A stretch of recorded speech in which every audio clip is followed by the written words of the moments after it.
Di Quran Al-Maidah ayat 32, satu orang aja dibunuh tanpa cara-cara yang benar itu sama juga membunuh seluruh manusia. Al-Maidah ayat 32. Nggak pakai logika saya, pakai Quran. Ya, ini Habib pasti ngerti juga.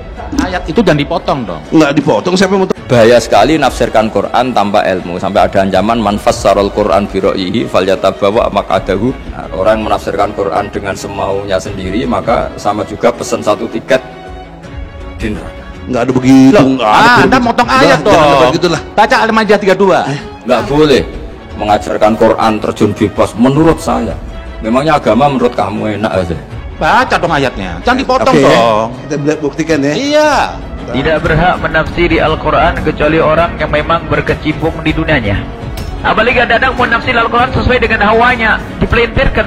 Ini kan orang keblinger itu, di neraka jahanam tadi ya begitu itu. Kalau saya keliru, saya rela. Iya. Tapi kalau ente yang keliru, Saya rela rela juga. Iya, iya. jangan soalan. Iya.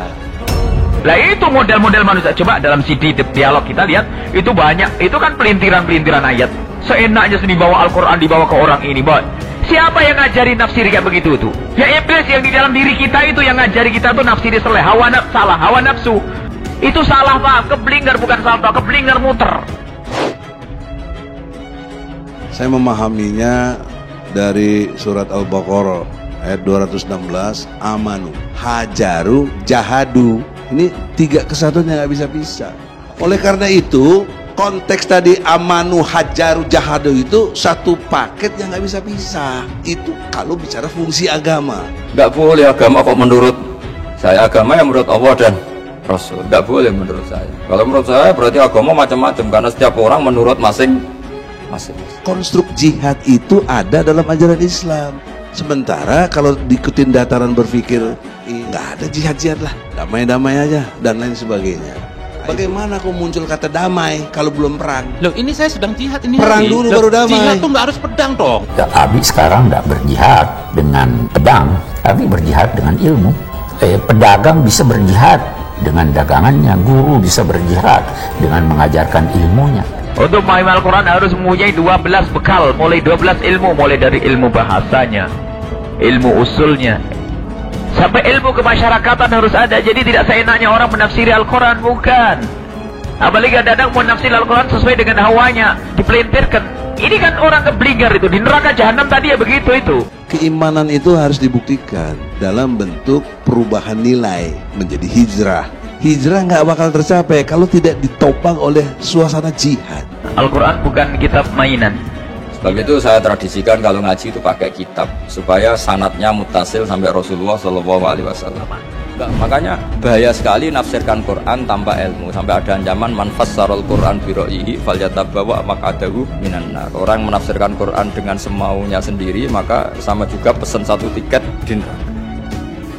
Kita mau pakai konstruk damai tapi nggak pernah perang, ya nggak mungkin, mesti perang dulu. Itulah konstruk jihad.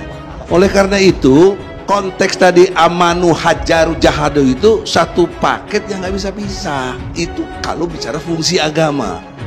Setiap ulama bisa ada salahnya, tetapi kalau kesalahan yang fatal itu yang kita tidak mau.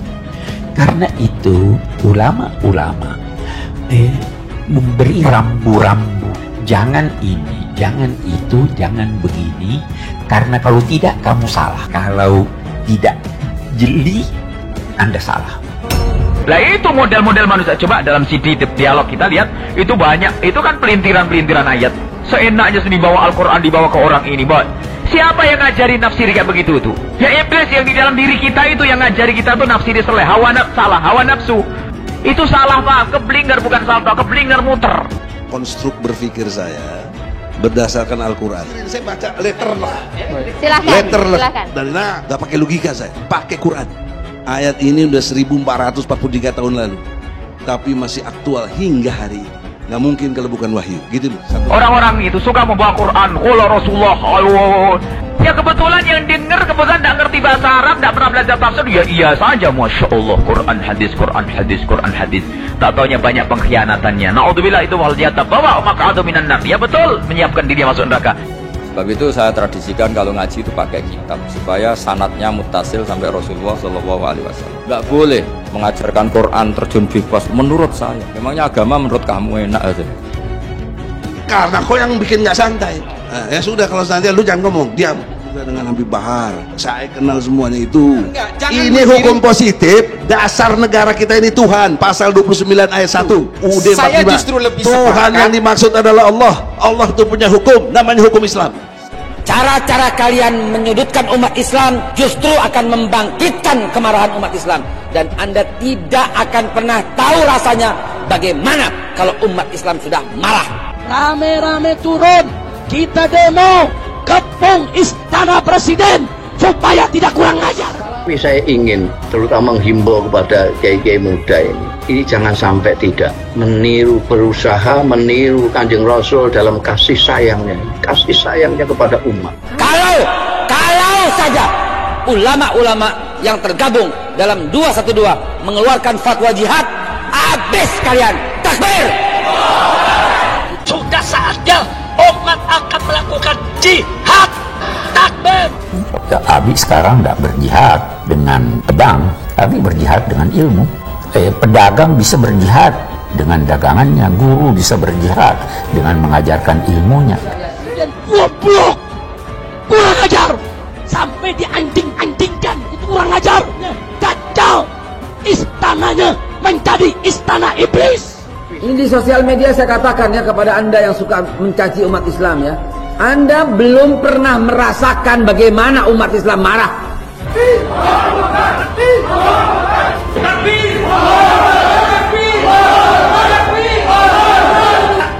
Pak Jokowi, tolong dengar ini gitu. 2017 kami mau diskusi, nggak bisa. Habib Rizik baru pulang pertama kali lagi capek-capek pegang mic, langsung berkata kami ingin dialog. Tapi lihat sambutannya, nggak ada rekonsiliasi. Istana lupa yang mengatakan nggak ada rekonsiliasi. Para ustaz, para habaib, tolong hadirkan lagi akhlaknya Rasulullah Shallallahu Alaihi Wasallam, kasih sayangnya Rasulullah kepada sesama, dakwahnya Rasulullah yang mengajak. Dan Anda tidak akan pernah tahu rasanya kalau umat Islam sudah marah. Satu kalimat fatwa jihad keluar dari pemimpin kami, habis kalian. Kalau saya ajak turun kepung istana, siap tidak? Siap tidak? Takbir! Sehingga ada orang berkata jihad itu adalah berperang untuk mengorbankan nyawa. Sebenarnya itu adalah bagian dari jihad, hanya saja juga harus digarisbawahi bahwa jihad itu harus disesuaikan apa yang Anda lakukan dengan target yang Anda harapkan. Terjun di medan peperangan itu, saudara. Gunakan segala senjatamu saat ini. Itu umatnya Rasulullah di akhir zaman. Takbir!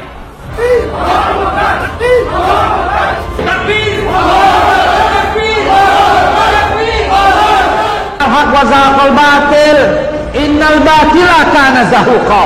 Kalau datang yang hak, maka batil itu hilang. Ini sunatullah. Tapi yang hak tak kunjung datang. Karena itu batil yang berkuasa. Yang hak takut, batil berani. Yang mengatakan bahwa Indonesia damai atau perang, aman atau membara, kini di tangan mereka. Siapa itu? KPU, Bawaslu, Polri. Bila mereka jujur, adil, netral, maka damailah Indonesiaku. Oh ya, satu lagi, serangan fajarmu bila terjadi akan kami sambut dengan bambu runcing. Apa artinya coba orang seperti antum? Di zaman Rasulullah itu nggak ada yang nggak terlibat dalam setiap peperangan. Dan hari ini saya katakan kita perang.